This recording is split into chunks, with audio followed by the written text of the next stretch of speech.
Seja muito bem-vindo ao Scale, o podcast para empresários e empreendedores que querem crescer dramaticamente as suas empresas. O meu nome é Marcelo Pimenta, eu sou sócio e Head of Growth da Startse.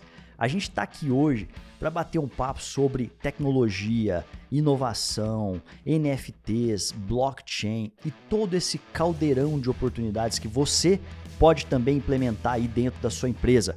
Para isso a gente trouxe o Pedro Cardoso, que é diretor de marketing digital e inovação da Reserva, uma das marcas que eu mais admiro no Brasil. Tudo bem, meu caro? E aí? E aí, Marcelo, tudo bem? Obrigado pelo convite. Obrigado galera da Startse. Satisfação estar aqui. E eu queria te perguntar, de cara, quem é Pedro Cardoso no CPF acima de tudo? Eu sou um cara apaixonado pelo que faz, pai de uma filha. Tô na Reserva há 13 anos, é uma marca que te envolve de uma maneira que você não consegue se separar muito, né? A gente fala que não é full time, é full life e adoro o que faço. Como é que a Reserva tá hoje, né? Depois de 16 anos aí de operação, né? Boa, legal. A Reserva hoje ela faz parte do Grupo Arezzo, né? Em especial o braço de moda do Grupo Arezzo, que é o AR&Co. E junto com as marcas, né, que são derivadas da própria Reserva, né, como a Reserva Go de tênis, a Reversa feminina, a Reserva Mini, a Oficina Reserva, agora tem também a Reserva Simples de básicos, marcas do ecossistema da Arezzo, né, então tem Arezzo, Schutz, Sana Capri, Almi, Carol Bassi, enfim. Então é literalmente uma House of Brands. São muitas marcas mesmo. E você estava me contando que a Reserva X ela nasceu para catalisar um pouco de todas essas oportunidades, né? Conta um pouco pra gente por que existe, o que é a Reserva X de fato. Legal, boa. Bom, a gente sempre teve um lado inovador assim, muito forte, né? Desde lá de trás, a gente sabia que tinha que ter uma gestão muito eficiente junto com a inovação, né? Quem não inova, inevitavelmente acaba, né, ou morrendo ou ficando ultrapassado.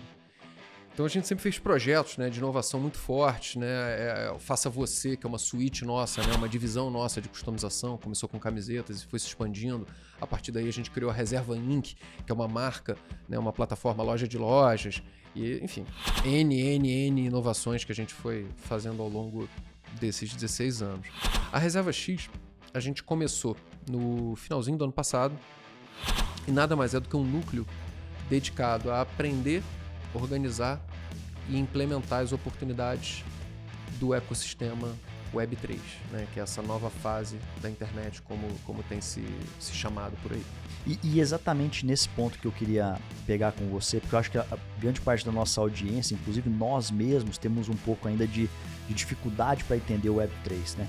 O que é de fato a Web3 e quais são as oportunidades que elas trazem para nós enquanto empresários? Legal, boa. Bom, aí é preciso fazer um breve recap aqui, né? Pelo menos como a gente entende, assim, o que a gente tem visto como um consenso, né, dessa timeline, que é o Web 1, Web 2, Web 3. A Web 1 seria aquela internet ali de 1995 até mais ou menos 2002, aquela internet de escada, de sites estáticos, em que você tinha basicamente um site de mão única, né, um site que ele colocava informações ali, o público pouco interagia, né? As interações eram basicamente por e-mail, e você tinha os buscadores, né? Google, Alta Vista, aqui no Brasil tinha o KD, Yahoo, né? Não sei se Lembro demais. Pois é, e aquele barulhinho clássico da conexão ali com o cabo de telefone atrás do computador, né? Então essa internet ela começou a se modificar com a chamada Web 2, ali por volta de 2003, 2004, com as plataformas e mídias sociais, junto com o streaming, né? Plataformas e mídias sociais somadas ao streaming, elas começaram a permitir que o público fosse gerador de conteúdo e virasse mídia, né? Então, ao longo do tempo, as pessoas passaram a ser canais, né? Passaram a emitir opinião, contar, espalhar notícias, informações, etc., né? Então, os grandes veículos de mídia começaram a ter sua hegemonia, vamos dizer assim, um pouquinho ameaçada, né? E o mercado publicitário também foi um pouco revolucionado por isso, né? Antes você queria falar com a audiência um anunciante, por exemplo, né, uma marca queria falar com a audiência brasileira, ele anunciava no intervalo ali do Jornal Nacional e da novela, anunciava no jornal impresso de domingo, alguma coisa assim, e tá resolvido. Ele falou ali com 40%, 50% da população. Isso mudou com a Web 2, né? Então passou a ter um diagrama enorme de opções e de novas mídias para você conseguir atingir a população. Bom, na nossa leitura, a Web 3 ela faz a mesma coisa que a Web 2 fez com a opinião e com a informação, só que dessa vez ela faz com ativos, né? Através da tokenização e através da blockchain.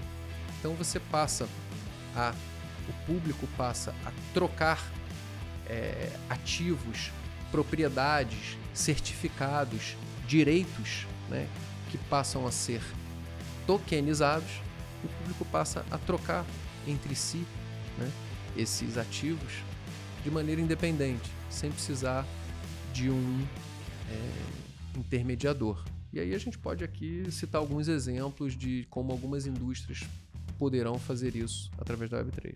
Eu queria até te perguntar, assim, você acha que todas as empresas, de alguma maneira, elas vão estar presentes nessas plataformas ou elas vão se tokenizar no futuro próximo? Porque, pelo que eu estou imaginando agora, a gente está muito no começo dessa onda, certo? Essa onda, ela teve, principalmente com os NFTs que a gente estava comentando aqui nos bastidores, teve uma onda muito forte de crescimento, né? Foram lançados muitos NFTs com os valores muito altos e depois eles foram se estabilizando e agora a coisa está ficando mais profissional, né? Então, você acredita que de alguma forma toda empresa vai estar presente na Web3 de alguma maneira? Eu acho que sim, não necessariamente com NFTs, ou enfim, mas eu acho que toda empresa vai, de alguma maneira, usar a blockchain, né? Eu acho que o grande advento da Web3 são as blockchains, né? E os NFTs são uma das camadas possíveis de utilização das blockchains. O NFT em si, né? Eu sei que vocês lançaram uma linha de NFTs há pouco tempo. Como é que chamava mesmo? Pistol Birds. Pistol Birds. Foi a primeira edição dos NFTs. Isso. Vamos deixar mais claro para nossa audiência aqui. Para que uma pessoa compra um NFT? Por exemplo, para que uma pessoa compraria o NFT da reserva e quais são as possibilidades em torno disso? Tá, bom, vamos lá. Primeiro, o que é o NFT, né? Essa palavrinha mágica aí que ficou tão falada nesse último ano. O NFT, ele nada mais é do que um token, né? Um certificado digital que representa algum ativo, né? Seja esse ativo um ativo financeiro, seja ele um direito, seja ele um certificado de uma propriedade, seja ele um recebível, tá? Então um token digital é isso. E um NFT é isso, né? Um token digital não fungível, tá? Então, essencialmente, acho que é importante a gente definir aqui o que é o NFT. Bom, no caso da reserva, os Pistol Birds, eles nasceram como um NFT de loyalty, como a gente chama, né? Um NFT de relacionamento com os nossos clientes, né? Então, a gente entendeu o NFT como uma nova forma de vínculo com uma parte dos nossos clientes, ou de pessoas que não eram clientes e passaram a ser. Então, a gente lançou um NFT, que é o Pistol Bird, né? Uma tiragem super limitada para os padrões, inclusive para os padrões da época, né? Você via supplies ali, assim, de 5, 10 mil unidades, a gente fez um supply ali de menos de 500 unidades, que é relativamente pequeno, até para o tamanho da reserva, e ofereceu isso ao mercado, né? Esgotou-se em menos de 12 horas, né? No dia 7 de abril desse ano. E aí o trabalho, na verdade, ele começa ali, né? Naquela época muita gente achava que, lancei e, maravilha. Não, o cara lançava o NFT e pronto. Não, o trabalho começa depois que você lança o NFT. Já é uma trabalheira enorme para você lançar com toda a segurança, com toda, né, a transparência. E depois é que começa realmente o trabalho, porque você passa a ter uma comunidade, né, trabalhando com você nos rumos daquele projeto, co-criando, te dizendo, cara, é legal que esse NFT dê direito a isso, ou dê direito àquilo, quais são os rumos do projeto, o que vai acontecer com esse NFT. Então a gente passou a lidar com uma comunidade e aprender com ela e discutir com ela os futuros desse NFT, né? Óbvio que a gente já veio com algumas coisas assim um pouquinho definidas, né, Marcelo? Por exemplo, o NFT, ele dá ainda direito a um HUD, ele dá direito a descontos na reserva, ele dá direito a um infoproduto nosso, que é um curso com mais de 30 horas, ele deu direito, né, a uma série de eventos nossos, né, desde um show com o Festival Queremos, concerto com o maestro João Carlos Martins. Então a gente foi fazendo também over-delivers ao longo do tempo, um hangout com o Bob Burnquist, que a gente fez ali na Ilha do Bob. Enfim, uma série de eventos e aproximações e networking que a gente foi fazendo com a turma. E até hoje a gente faz os chamados EMAs, que são consultas que a gente troca ideia com eles, às vezes presenciais, chama eles na nossa sede, pede uma pizza e faz uma troca com a turma que está ali no Rio, né? Daí a gente decidiu o benefício seguinte, né? Os próximos benefícios do NFT, que a gente está para lançar agora, que todos os donos de NFTs, são chamados holders, né? Os detentores, eles vão ganhar uma loja na Reserva Inc., que é essa plataforma de lojas que eu comentei aqui, já abastecida com estampas ligadas ao universo Web3, que a gente fez lá na Reserva, né? Então isso é muito bacana, porque o cara, ele é um detentor, ele ganha o IP de alguma maneira, né? O IP é a propriedade intelectual que muitas coleções de NFT dão. Só que no nosso caso ele ganha o IP, ou seja, ele ganha a estampa e já ganha a loja da Reserva Inc. abastecida com aquela estampa. Então ele só precisa vender e ganhar dinheiro do que ele vender. Então cada NFT tem uma estampa atrelada ou não necessariamente? Não necessariamente. Tá. Por acaso, cada NFT são 6 Pistol Birds, né? Então cada Pistol Bird desse gerou um casaco de moletom, e aí cada holder ganhou o casaco de moletom com o seu Pistol Bird, tá? Então tem o Savage Bird, tem o School Bird, tem o Wild Bird, que são personagens, tá? E uma super curiosidade que eu tenho é se lançar hoje, nessa visão do empresário ou da empresa, é caro lançar um NFT? Ou você precisa de uma infra, de pessoas técnicas na sua equipe, assim? Você precisa ou você monta um squad na tua empresa, ou você chama alguma empresa, né? Conversa com empresas que estão acostumadas a montar projetos de blockchain, né? Que foi o nosso caso, né? A gente tinha algum conhecimento interno, mas a gente sabia que para uma parte grande do empreendimento a gente precisava de um parceiro, que no nosso caso foi a Lumix Studios. E uma das opções que as empresas têm é tornar essas empresas ou agências sócias do projeto de NFT. Essa é uma das belezas dos projetos de NFT e blockchain. Você coloca aquela empresa que te ajudou, etc., como sócia direta ali no contrato, no smart contract, que é o contrato inteligente que fica na blockchain. E como é que uma empresa, no caso vocês, assim, como é que a gente consegue remunerar em cima de um projeto desse? Como é que a gente consegue... Dá para fazer receita? É uma receita incremental que a gente traz para dentro do negócio também? Porém no nosso caso não era o foco. A gente não estava olhando isso com uma visão financeira, tá? Pelo menos no primeiro momento era muito mais, como eu falei aqui, de aprendizado, né? Sentindo que a Web3 está em ponto de inflexão e a gente não estava com um olhar financeiro, por isso a gente queria aprender, como a gente de fato aprendeu bastante. Agora, dá, sim. E estão começando a surgir projetos altamente rentáveis, eles estão atrelados ao que se entrega em cada NFT e estão atrelados ao preço do NFT e ao supply, né? O supply é a tiragem do NFT. No nosso caso foram 500 NFTs, é pouco, relativamente pouco. Agora, você tem coleções de 5, 10 mil NFTs, ou você tem coleções com menos NFTs, mas com NFTs muito caros. Então você faz uma receita bacana em torno disso. E aí você tem que ter atenção para o que você vai entregar em cada NFT para o público, né? E o que você vai entregar tem que gerar uma equação interessante, porque você tem que gerar um valor para quem está comprando aquele NFT, para que ele tenha, né, a sensação e a percepção de que valeu aquele investimento, né? De que ele recebeu mais do que ele pagou pelo aquele NFT. E ao mesmo tempo, para você, enquanto empresa, os benefícios que você vai gerar, ele tem que ter um custo marginal, né? Então, senão o teu custo por holder vai ultrapassar a receita que você fez ao vender o NFT.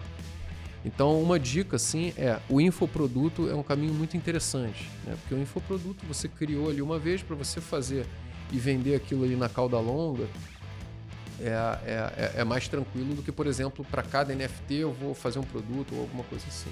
Nossa, então eu vejo já um monte de possibilidades. Por exemplo, você pode ter muitas parcerias com marcas que tenham a ver com o seu ecossistema, que queiram de alguma maneira até divulgar seus produtos ou serviços através de um NFT seu, e você entrega isso enquanto alguém está pagando a conta no final, simplesmente por estar dentro aqui do seu ecossistema de inovação. Até uma pergunta que eu queria te fazer sobre isso, assim, como é que vocês enxergaram essa possibilidade de mexer com tecnologia e moda ao mesmo tempo? Assim, por que da existência de um NFT na reserva? Tá. Bom, vamos lá. Eu acho que, primeiro assim, esse mercado de NFT, eu acho que as indústrias adotantes, né, iniciais foram basicamente 3. Indústria de games, moda e arte, né? Então a gente percebeu o movimento lá atrás, né? Voltando mais atrás ainda, em 2018 a gente começou a aceitar Bitcoin como moeda na reserva. Mas enfim, volta para 2021. Então a gente percebeu essas 3 indústrias adotando isso, a gente tem que aprender, né? No mínimo tem que aprender. Agora, tem uma coisa interessante nisso que você perguntou, Marcelo, que é o que eu chamo de... Tem 2 revoluções aí, né? Tem a digital fashion e tem a tech fashion, né? E é curioso, porque com todo o hype de NFT, se falou muito em digital fashion, né? Que é a moda essencialmente digital, que está ali na tela, né? Então são roupas para metaverso, roupas para avatares, etc e tal, NFTs e por aí vai. Mas ficou em silêncio, assim, o que eu estou chamando de tech fashion, né? Que são as roupas com um pouco mais de robótica, nanotecnologia, os chamados wearables, Internet of Things, né? Que são as roupas com pequenos dispositivos para se comunicarem, gerarem informação, gerarem dados, né? Tanto para o usuário quanto para as empresas. Então, na hora que essas 2 revoluções se tocarem, né, a tech fashion e a digital fashion, aí ninguém segura, né? Que eu acho que é o que a gente vai assistir nos próximos anos, né? Tecidos inteligentes, roupas em que, por exemplo, imagina o seguinte: você ter um paletó e uma gravata, e você vai ter apenas um paletó, né, um terno, uma gravata, e o tecido vai ser um tecido inteligente, né? Então você vai comprar esse paletó e você vai downloadar as cores dele, né? Então hoje eu quero ele cinza chumbo, amanhã eu quero ele da cor preta, amanhã eu quero azul marinho, né? Gravata, mesma coisa. Então a tech fashion é essa moda que aí reúne um pouco mais de hardware e de tecnologia literalmente aplicada à roupa, aliada à digital fashion, que é a moda que surgiu nos últimos anos, a moda dos avatares e NFTs e etc. Isso é muito legal que você está falando, porque eu percebo que a reserva está sempre ali trazendo novidades para o mercado, e eu, enquanto cliente, eu tenho sempre acompanhado o que vocês têm feito e tal. Como é que é esse processo de inovação? Porque quando a gente está falando de processo de inovação, são muitas ideias que surgem dentro da empresa, né? Você está à frente disso, então provavelmente existem muitas ideias. Mas como que a gente prioriza e o que a gente lança? Você tem que aproveitar o hype? Como é que é o processo lá dentro de inovação? Boa. Né, é um processo nem sempre muito organizado, né? As ideias surgem, as pessoas fazem pitch, né, das ideias. O importante, acho que é você ter um ambiente pró-inovação, é um ambiente onde as pessoas são incentivadas a trazerem ideias. ao mesmo tempo não podem ser muito apegadas às ideias, né? Você vai tentar fazer um MVP ali, ver se aquilo funciona, se não funciona, se abandona, se funciona, beleza, vamos entender como é que a gente dá mais força a isso, como é que você investe, faz squad, ou enfim, tem maneiras de você empurrar a inovação. E essencialmente a liderança da empresa tem que estar comprada no conceito de que é um processo de tentativa e erro. Você vai errar.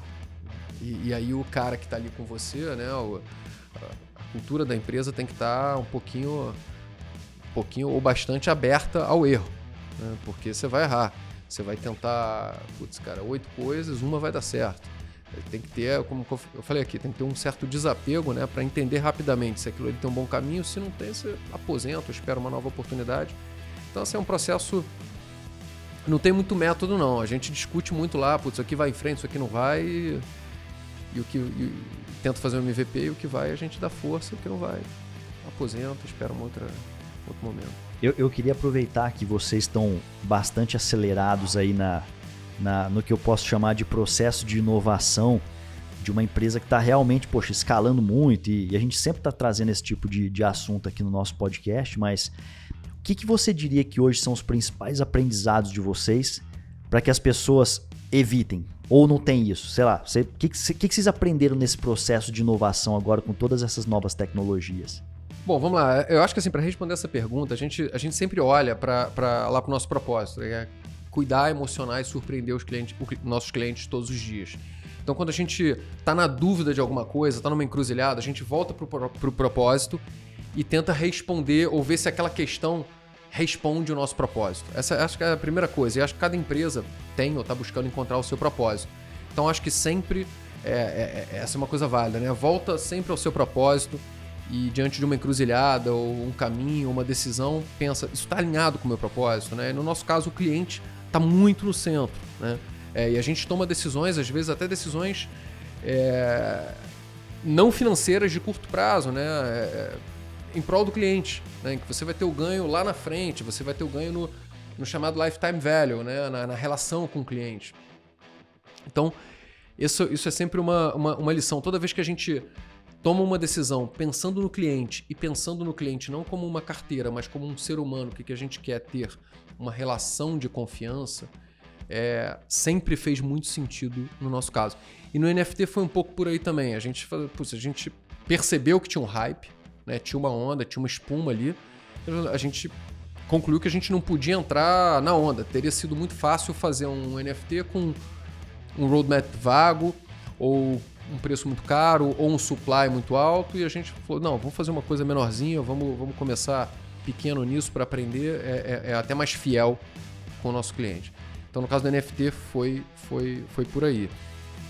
E acho que é isso, assim, credibilidade vale mais do que dinheiro, né? Então, a gente sempre pensa na credibilidade e ser fiel ao nosso cliente. Eu gosto muito dessa visão e dentro da empresa, de alguma maneira, essa nova visão de vocês aí para o mercado, principalmente em relação ao NFT depois de lançado, isso impactou a empresa de alguma maneira internamente? Vocês mudaram o mindset de alguma forma? Como é que foi isso lá dentro? Modelo de gestão? Mudou alguma coisa?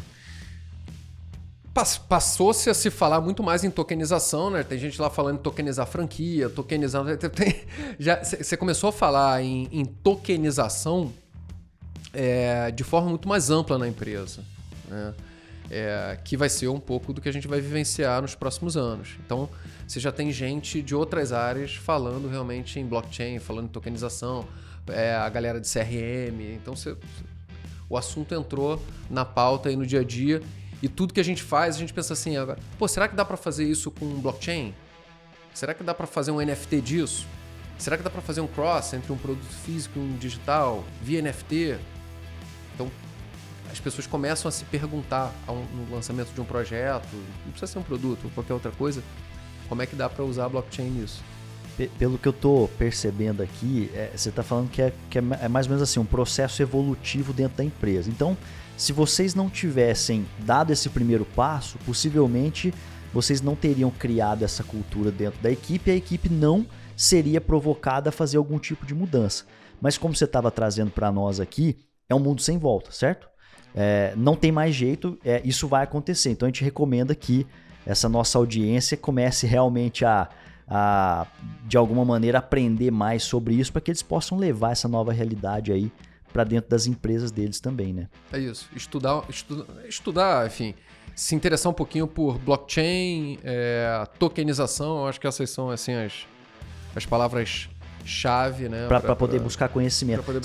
Você aprendeu aonde? Assim? Você tem alguma referência que você, poxa, fui atrás em algum local? Assim, como é que funciona? Acho que na ocasião, assim, o que se sabia disso no Brasil aqui era ainda relativamente pouco, né? Então você acabava tendo que olhar lá para fora, né? Para sites gringos, etc. Hoje você já tem uma produção de conteúdo sobre o assunto muito boa aqui no Brasil, né? Em português mesmo, né? Em português mesmo. Você tem a Alma DAO, né? Do qual a gente faz parte lá na reserva, que faz um conteúdo super bacana, né? Tem um podcast, tem um perfil de Instagram, então é só procurar Alma DAO, Alma DAO, D-A-O, né? Ou então We Are Alma DAO, e tem um conteúdo assim de primeira linha.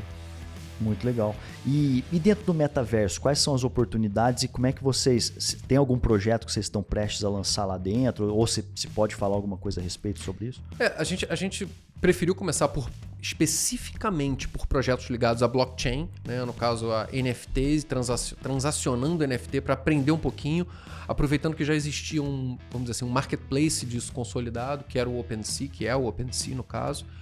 E metaverso a gente, pelo menos na nossa leitura, não quer dizer que é certo ou errado, mas enfim, foi a nossa leitura, é que os metaversos eles eram de alguma maneira nichos, né? Então você tinha não vou ficar citando o nome, você tinha plataformas e você teria que escolher uma ou outra plataforma e sempre naquela dúvida se aquela plataforma estava com muita gente, se era populada, quantos usuários estão, quantos frequentam. Aí tem a questão da estética, da interoperabilidade, é uma palavrinha que é muito falada nesse meio, né? Que é a capacidade de você transportar um asset digital, né? Uma roupa digital, de uma plataforma, de um metaverso para o outro.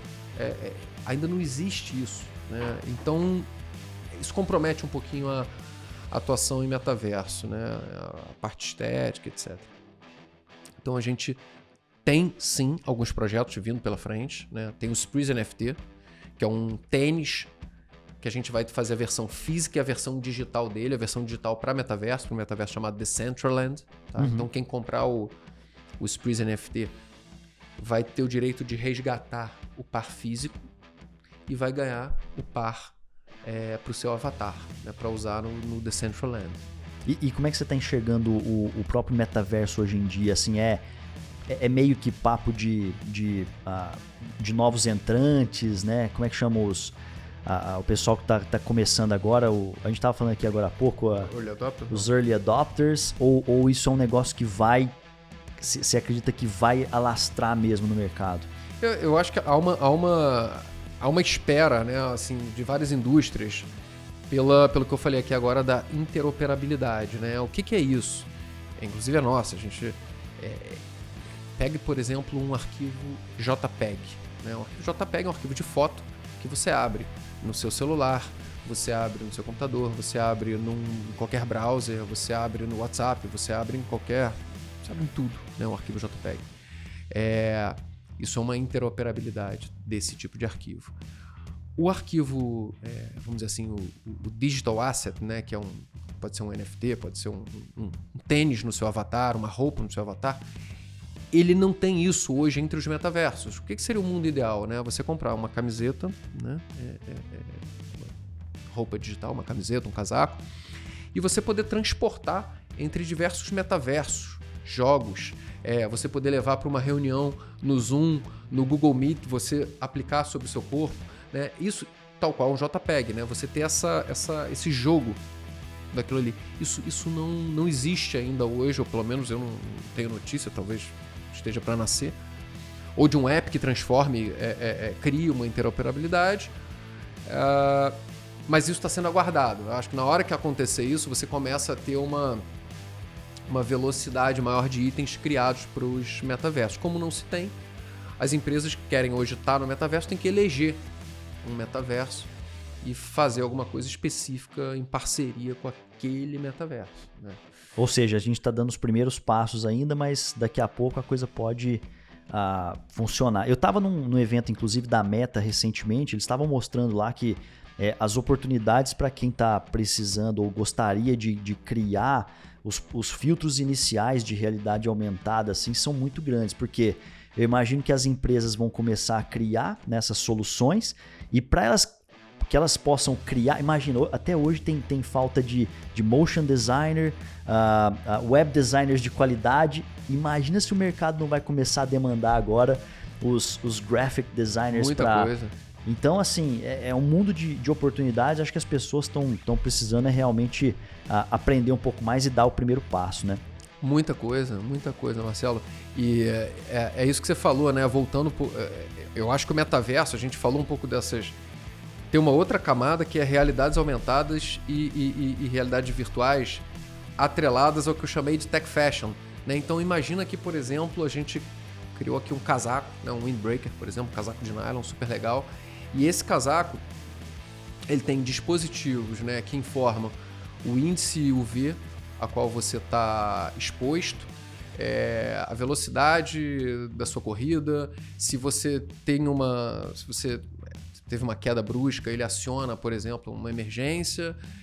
Ao mesmo tempo, ele, dependendo do lugar que você foi, um evento, um show, ele ativa uma realidade virtual. Então você vai ter uma fusão entre a tech fashion e a digital fashion usando as realidades virtuais, né? E essa comunicação toda entre itens físicos e metaversos através das realidades virtuais, né? O papo que começa a ficar até um pouco complexo e abstrato, ela vai começar a acontecer, né? E vai precisar de gente, vai precisar de mão de obra, né? Trabalhando nisso. Tem uma oportunidade gigantesca para quem é apaixonado por tecnologia, design, criatividade, embarcar. E uma curiosidade que eu tenho, na verdade, sobre as DAOs, né? Elas estão surgindo no mundo aí e eu imagino que possivelmente muitas empresas serão descentralizadas muito em breve. Como é que você está enxergando esse movimento das DAOs aí? Se você puder até, inclusive, explicar um pouco do contexto para o pessoal. Boa, tá bom. Bom, tentando voltar um passinho atrás também, assim, com a nossa leitura, assim, minha leitura de DAO, né? Para simplificar, fazer uma metáfora com o mundo real, né? A DAO é quase que seria como com um clube, tá? Um clube de lazer, né? Onde você tem que decidir, por exemplo, o que você faz com a receita do clube, né? Você vai construir uma piscina ou você vai construir uma quadra de futebol, né? Então você, no clube, você chama, faz uma assembleia, pessoal, vamos votar aqui, ou no condomínio, né? Vamos votar aqui, o que a gente vai fazer? Vamos fazer uma reforma aqui, vamos fazer uma piscina, vamos fazer... A DAO é a mesma coisa, né? A DAO é um grupo, pode ser uma investment DAO, pode ser uma DAO de filantropia, pode ser né, com diversas naturezas, só que são, trocando assim miúdos em bom português, são assembleias, né? Usando a blockchain para ter transparência, confiabilidade e rastreabilidade naquelas votações, tá? Então são essencialmente, né, assim, em bom português, são assembleias digitais mais seguras, né? Agora, elas podem ser usadas, você perguntou aqui as empresas, né? O que eu acho que vai acontecer muito é o seguinte: empresas ou formando DAOs ou tendo DAOs como fornecedoras, né? Então você vai ter DAOs, provavelmente DAOs de creators, né? Ou seja, de equipes criativas que vão estar prestando serviços para grandes empresas já estabelecidas, né? E vão ser remuneradas e automaticamente vão distribuir essa remuneração. Então pode ser uma DAO por exemplo, de designers, DAO de estilistas, DAO de pessoas que vão gerenciar as mídias sociais ou as comunidades daquela empresa, né? Então acho que você vai ter vamos chamar assim, as empresas já estabelecidas tendo DAOs como parceiras nos seus negócios. É como se eles fossem alguns freelancers organizados que recebem talvez dividendos de maneira equalizada através da blockchain. Exatamente. Cara, legal isso aí, porque te dá outro mundo de possibilidades de trabalho que às vezes quem tá nos assistindo aqui não sacou e pode facilitar a vida, né? Muito. Modelo de gestão e... É isso. Legal. É isso. E sem fronteiras, né? Porque você pode ter uma DAO formada por pessoas de diversos países, né?